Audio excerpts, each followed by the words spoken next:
Hello there, Novabug back again with a brand new yellow t-shirt, so I'm sure many people, especially Patty, are very happy about that.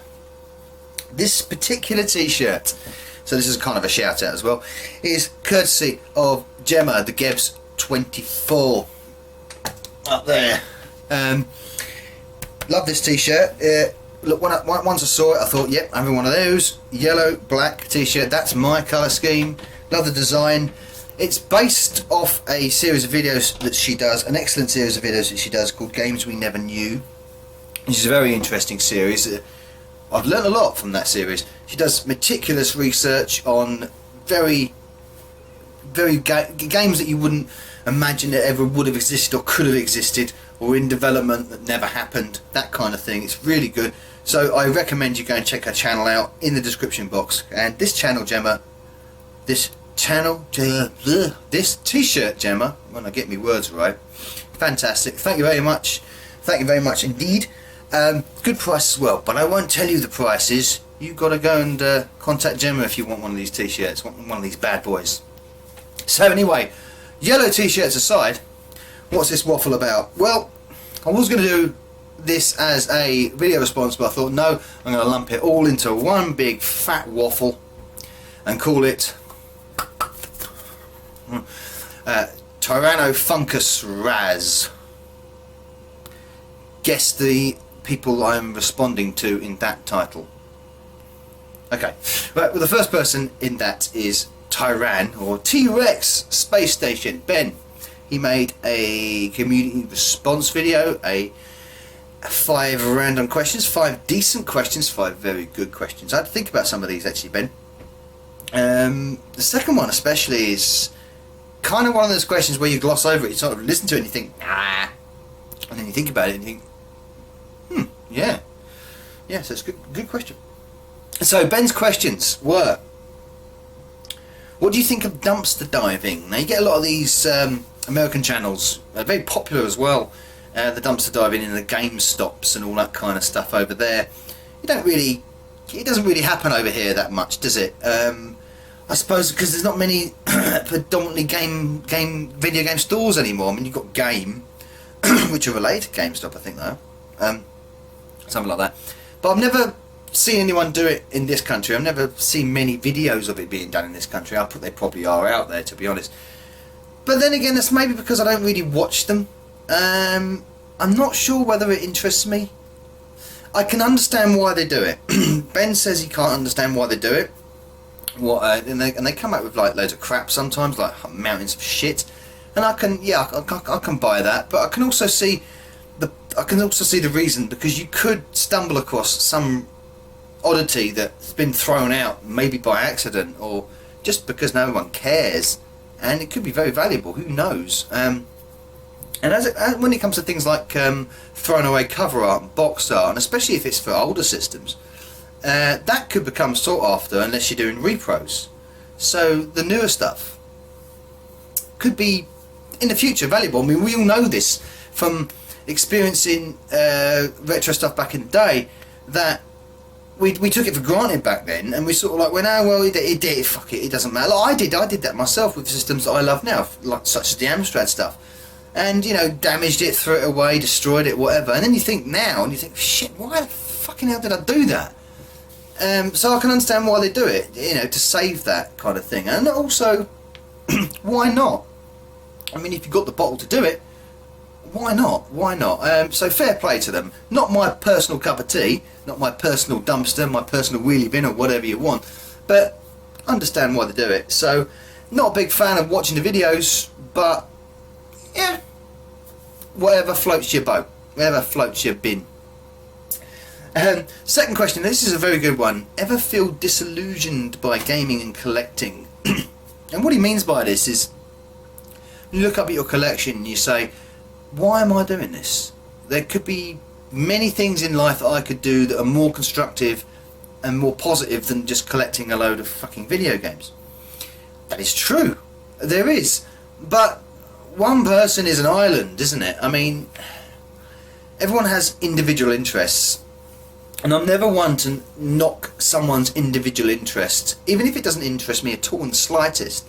I won't obviously discuss it with them because it doesn't interest me, but you've got to respect their dedication to that. For instance, people that are really into Airfix models or something, or train spotting.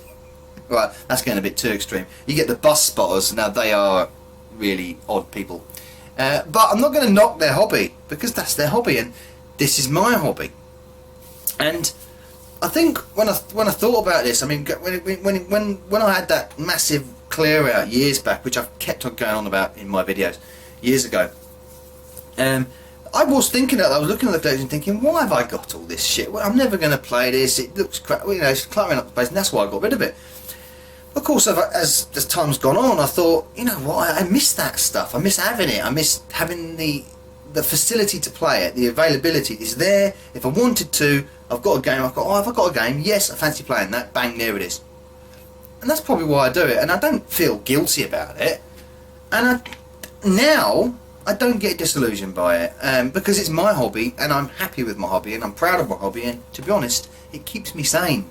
Because real life, let's face it, will drive you insane if you just dedicate. If you're working, sleeping, eating, looking after things all the time, 24/7, it will do you bloody nutting. So you've got to have an escape. And if you're going to have an escape, have something that's at least healthy and not damaging to your health. And video gaming, well, I'm going to put my bollocks on the line here, is not damaging to your health, no matter what you read. Here's the third question. Moving on. Sorry, I'm going to go into a bit of a political rant there, and if I don't overstep my bounds. Have you ever had a game idea? Well, I actually made my own game once on the CPC. Very basic. It was just a snake clone in essence, a bit like Tron, where one line has to block the other line. But there's been loads of games like that. I wrote that in BASIC.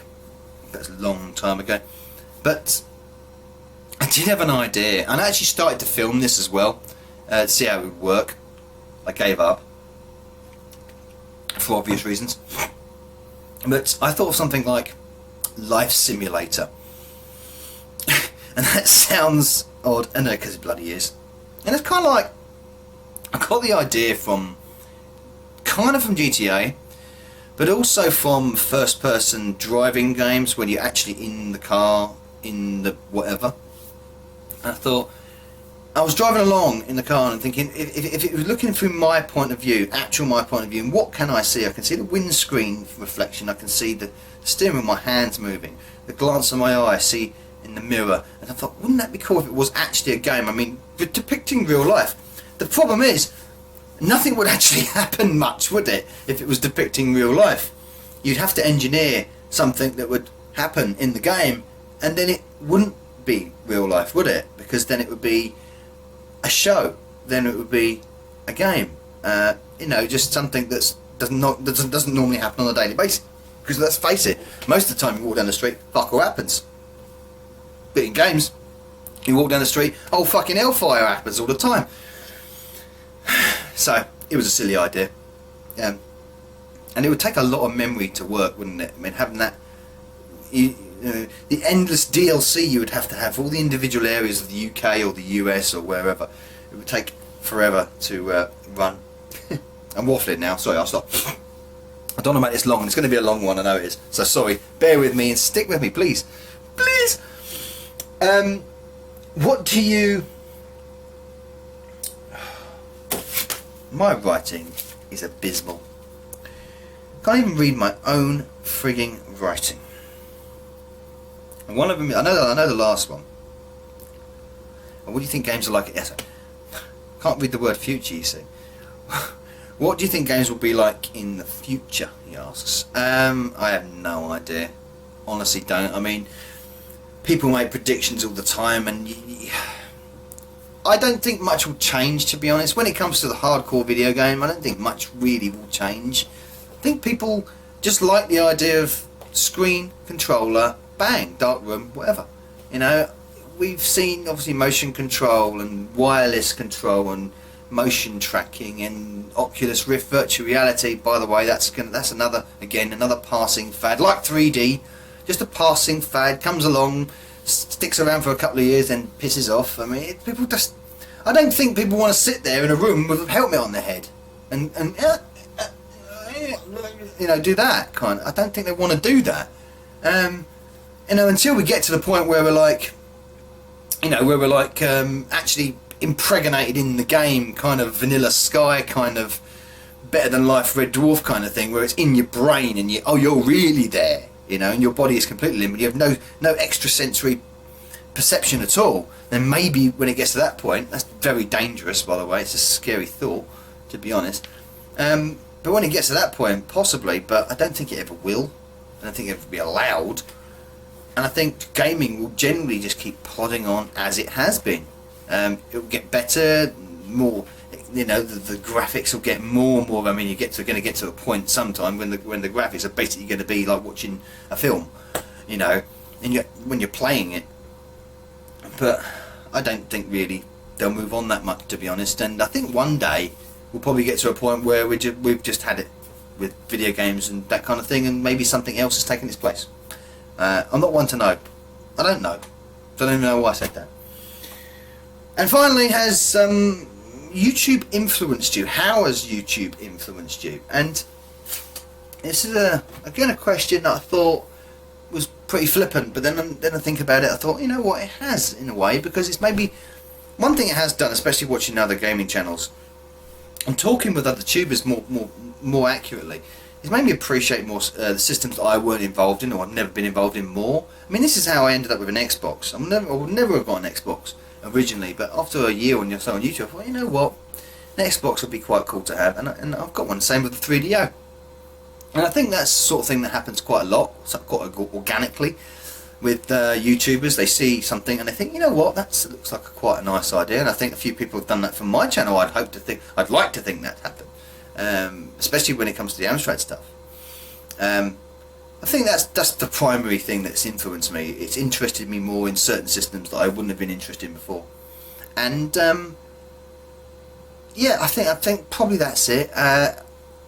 I think it might have also opened my mind a bit to remote friendships, should I say. I mean, I was always an advocate for that, but I always had a seed of doubt in my mind that is it really a friendship?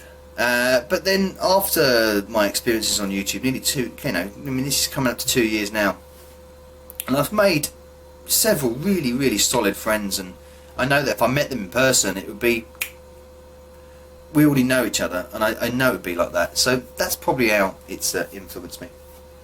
Right, quick swig. On to the second part of this video, which is Razmataz Raz. He took us on a nice little spring walk in Sweden with some great tunes playing, by the way, Raz. And he asked a couple of questions. And one of those questions, I think I've touched on this before in a previous video. Probably did. It certainly is vaguely familiar.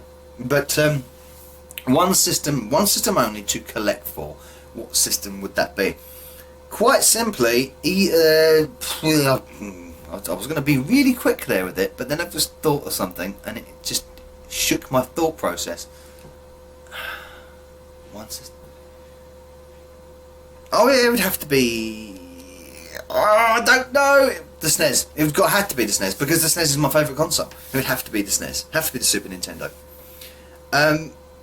I wouldn't, much as I love the Amstrad and the GX4000, I just don't think if it was the only system I could collect for, I would be that fulfilled with gaming. And I think that would go for many 8-bits, to be honest. The 16-bit era was just king, and it would have to be the Super Nintendo. And I'm going to leave it at that. Nice, short, sweet answer. And his second community question, when he locked that in, I don't know what I'd do there. One genre, if you could only collect one genre of games, what would it be? That is a straightforward one for me, because it would just be shooters, not first-person shooters. They're at the bottom of this for me. Shoot 'em up, shmups, if you want to call them. I hate that word. Hate the word shmups. Shoot 'em ups. Side-scrolling, vertical scrolling, shoot 'em ups. Isometric scrolling, shoot 'em ups. I love them. I think they are fucking fantastic, and I could play them until the cows come home. Lacto. R-Type, Gradius, Nemesis, or you name it. Viewpoint. God, there's so many in buzzing around in my head, I can't actually get the name out. Xenon 2, Blood Money, Cybernoid, X-Out, UN Squadron, you know, it's Parodius, you know, Parodius? Nearly said Paradia. Fantastic. All of them. Every them. Ikaruga. What game? The only game I would get a Dreamcast for would be Ikaruga. Fantastic. So yeah, easy. Shoot 'em ups. That would be it for me, because just love them. Just the bullet hell, the precise nature of them, the power, the firepower, the fun, the music, the soundtracks of shoot 'em ups are just generally fucking excellent. So yeah, definitely go for them.